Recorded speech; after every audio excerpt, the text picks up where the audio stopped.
Welcome to the Local Marketing Source Weekly Update, brought to you by LocalMarketingSource.com.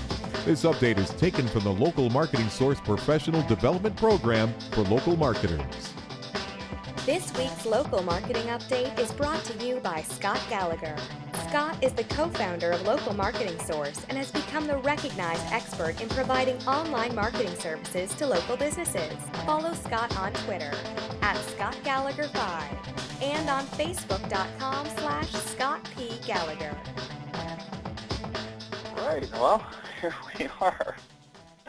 Well, this is Scott Gallagher here with Local Marketing Source, and I am here to talk about our local marketing industry weekly update, and the live Q&A is going to follow. Our next call is going to be next Wednesday. That's going to be August 29th at 4 p.m. Eastern.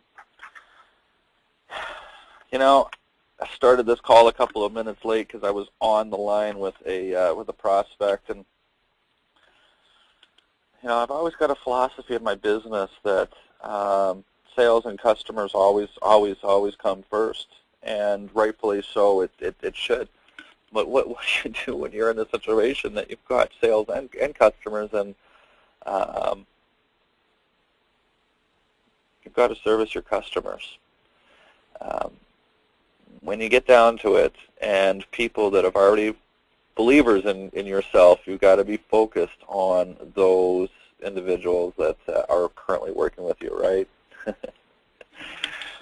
But today's call is definitely going to get into a lot of that aspect in regards to relationships, especially, you know, as we've discussed on the social side of it, and all these different things that are changing all over the place. It's so hard to keep up with. But on that note, I think, what was it, last summer? Not even last summer. The Yellow Page Association changed itself to the Local Search Association. Now, in the United States, two major publishers have come together to focus on the local digital advertising world. That would be Dex and Super Pages. SuperMedia. It's a big deal. You know, they've got a major sales force. They've got 3,000 people that are out there selling. And if we know as internet marketers, one of the biggest challenges we face, you go to any of the forums that are out there in terms of local marketing and what it's all about, getting clients. That seems to be the hardest part of this entire business. It's the one area of the business that I've failed at the most. You know, I've burned through, I don't want to say burned through, I've been through different sales reps, and you know, I know in my corporate sales experience world, I was in the corporate sales experience for almost a decade and learned quite a bit, and definitely learned the 80-20 rule. It doesn't matter where you go, what company you go to, what industry you deal with, the 80-20 rule applies. 20% of the sales team brings in 80% of the business. So that means 1 in 5 sales reps are actually pretty good at what they do. The others suck and don't pay for themselves.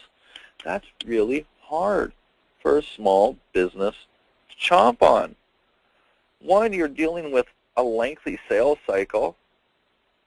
2, you're dealing with uneducated buyers. 3, an unproven market.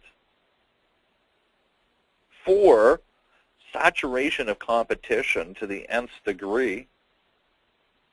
It's a tough sale.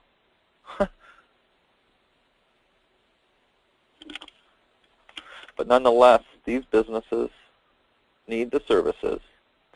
And if there's one point in time that I'm consistently getting the nod, this to me is becoming the golden nugget.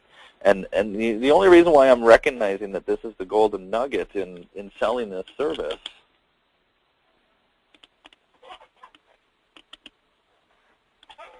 is within the last year or so with some of the saturation. Now, I haven't been on the sales floor, so I'm slightly out of tune. But with the limited experience, this is a nugget that's just,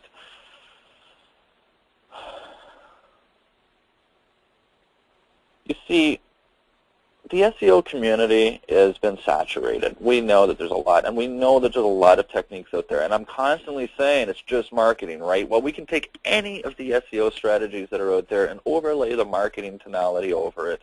And guess what? We can apply marketing strategy to everything that we do in SEO that works. But I can't apply marketing strategy to, say, blasting a whole bunch of articles that are out there, do article marketing.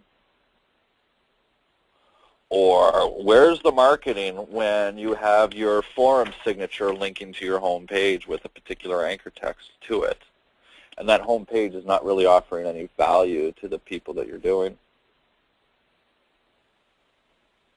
So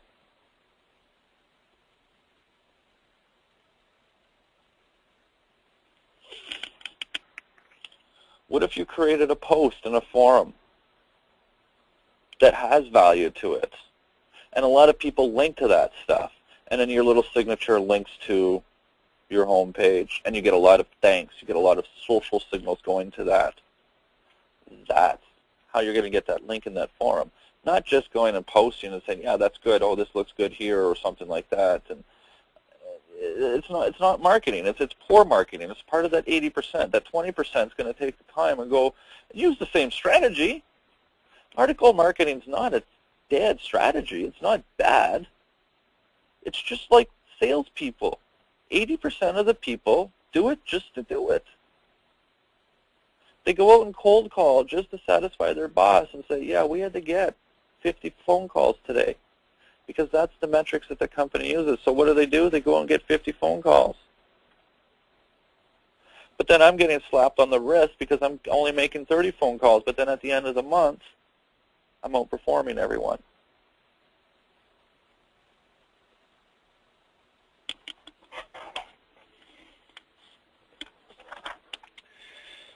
Well, you got 3,100 Yellow Page reps that are out there. And they're selling services that are competitively priced to the services that they were in the past. And what's happening is these companies have been directories, a systematic business, and they're moving towards an agency that cannot have the same types of systems in place to be able to offer the same value. Why? A company like Google is also a directory, right? But they just happen to have 80% of that market share. And they got 64% market share of all mobile devices that are out there. Not to mention, the remaining percentage of mobile devices still use Google for search.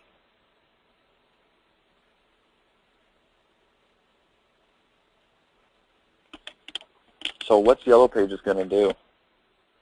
There's only so many spots within Google and whatnot.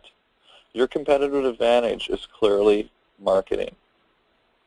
You're not offering the same service. You can take two dentists that are side by side and market them very, very differently based off of their customer segments. That's what it comes down to. You are going to take the time to understand your customers' customers. Everyone else is generic. And you're going to create content specific for your customers' customers. Reviews. You know, we talk a lot about reviews. Should we solicit reviews? And Google used to say, yeah, go ahead and put a review system. Well, they're changing their tune a lot, huh? They've actually been some dialogue in the Google forums in the last week about a whole bunch of reviews missing. You know, this has gone on since August 6th. Google came back and they said, yeah, we're looking into it. And basically, Google has rolled out some pretty heavy filters. We saw Yelp do that a year ago and a couple of years ago.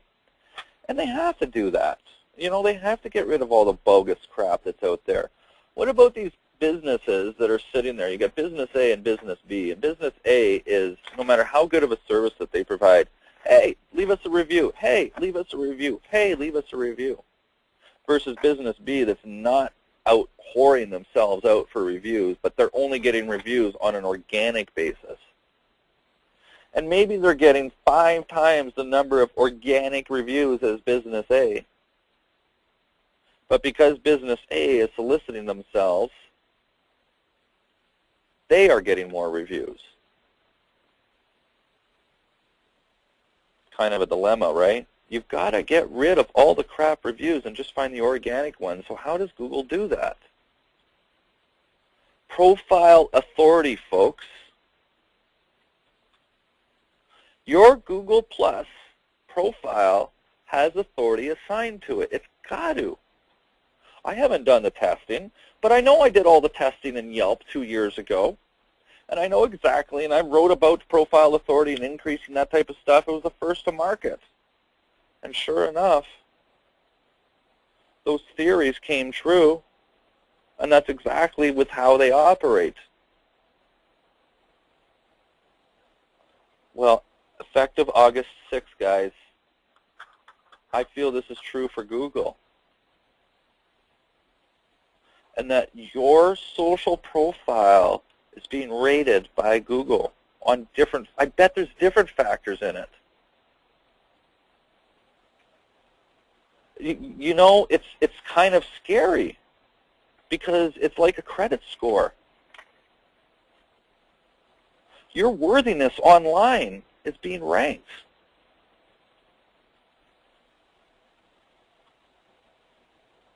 In theory, I guess I can turn around and go and build an application and start ranking people and creating a fictitious score. We'll call it whatever you want. We'll call it a worthiness score, an online worthiness score. I bet there's going to be a time that there will be a standardized type of score that's kind of like a credit score. That's freaking scary. Anyhow, these reviews, so they started to go away, and Google's coming back and saying, you know, this is a quote from them, soliciting reviews is suspect behavior for our system, so please, please, please make sure your reviews are legitimate and left by your customers on their own record. Okay, thanks, Google. You know, we can look back before where you said that soliciting reviews is okay. So this is kind of confusing, and now they've, you know, what have they done? But on August 16th, the day after that, you know, they're quoted saying, soliciting reviews is suspect behavior for our systems. That was broad. What I mean by this is it's fine if you reach out to customers to ask them to review, but I don't recommend that you do this in waves. What? What are you trying to say here, Google? It's okay to ask customers for reviews, just don't do it all at once. Do it intermittently so it appears organic. That's kind of, you know, this is bullshit that they're saying this. If you want to reach out to legitimate customers and ask them to review, I recommend you contact them immediately after you've done business with them. They should pick up the LMS review acquisition strategy because this is halfway of what they're trying to say. Basically, what they're trying to say is if a customer comes out to you and says, you did a frickin' good job, then you trigger in your head and you say, thank you for telling me I did a good job. Would you mind sharing that with the world and posting that online on a review site for me? That seems to be okay still, right? But if that customer bought a widget and was about to leave and you're, hey, dude, hey, man, here's a little card. Can you go and leave me a review on Google? You don't even know if he likes you or not. That allegedly is wrong, according to Google. Well, that's common sense, isn't it? Hell, we've been doing that in marketing for years. When somebody says that it's something good about you, hey, man, can I get that down on paper so I can have a testimonial? Well, yeah, that's what they train us in sales to do. Have that lending ear. How the heck is my review acquisition strategy any different than that? Is it genius? No, it's not at all. Why Google's not sharing that? I don't know, right on their site. So then they say, well, think about it in this way. In our ideas, the ideal review is by a customer who writes a review of a place completely by his or own accord, on mobile during the experience or home after. Well, okay. So your ideal review is one that has been placed by somebody on their own accord. In other words, they were happy or dishappy with your service and they wanted to go and share the world with it or share it with somebody.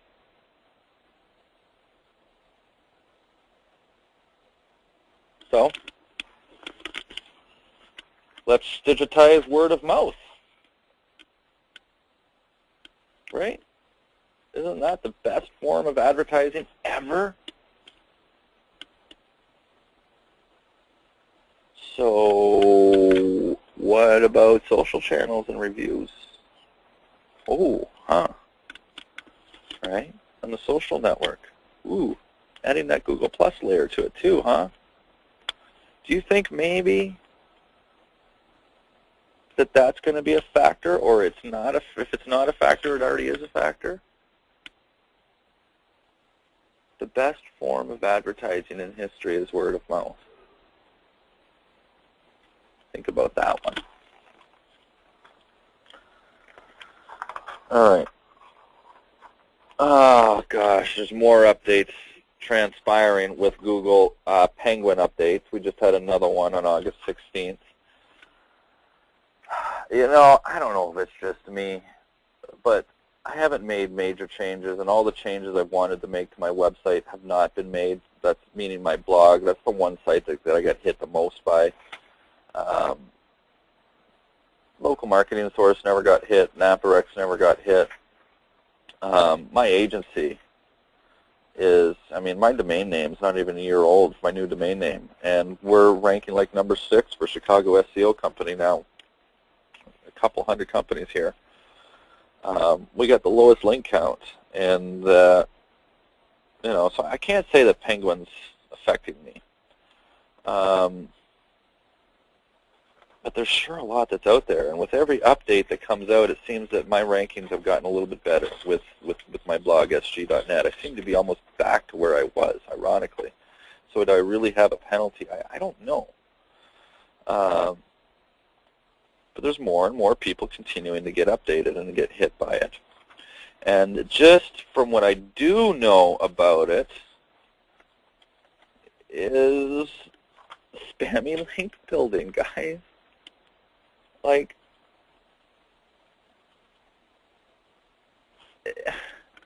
if you can't relate a technique and overlay it with specific marketing, then it's probably not a good technique. Anchor text. If you've got, I think Dan told me something like 20%. If you have anchor text that exceeds 10 to 20% of all of your links, you're going to get a penalty for that keyword. That was another thing. Don't worry about anchor text. Only use it in the right context that it really initially was intended to be used for. Assure you on that. We're seeing some testing now and again that, you know, Google is showing 7 results instead of 10 results. This has been back and forth for years. And what about this? And what about that? Google's constantly trying to change it. Basically, Google is constantly trying to find out what's best to be able to show you. What some of these changes are is around the Panda update now. This is regarding brands. And that, you know, if you're doing a search for a particular brand, you're going to see a lot more specifically on that brand with only 7 choices instead of 10 choices. You know, do a search for eBay, and you're going to get, you know, that in the SERPs. Search Engine Land reported a 20% increase in the SERPs volume that are only showing 7 listings instead of 10.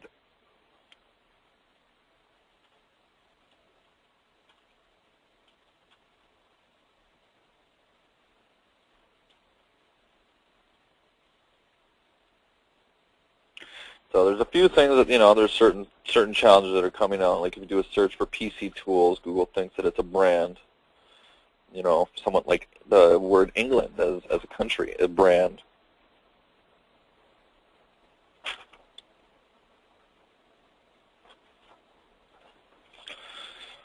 I guess I'll have to do some further testing on that one. Searches for names and whatnot.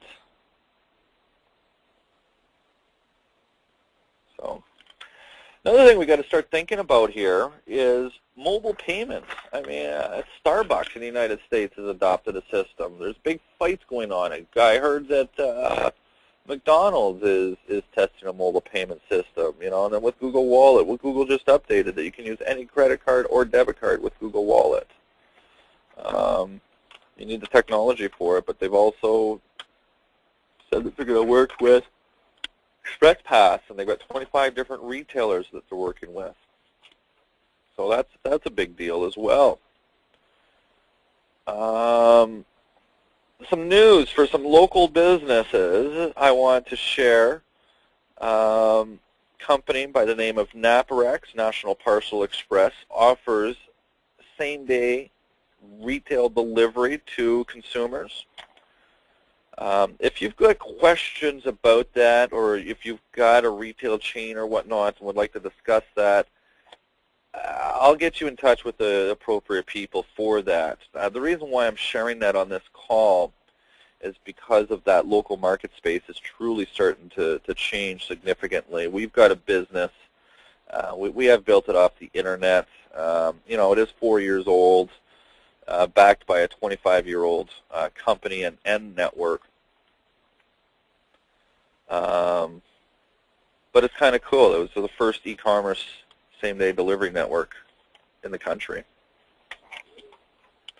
Just my plug for a little bit of PR. And so, in relation to Google Wallet, I mean, they're moving fast. They've really got to move fast in this type of stuff. So that's that. Those are my weekly updates. That concludes this Local Marketing Weekly Update, brought to you by LocalMarketingSource.com. This update is provided from the Local Marketing Source Professional Development Program for local marketers. Visit LocalMarketingSource.com for additional resources focused on online marketing for local businesses.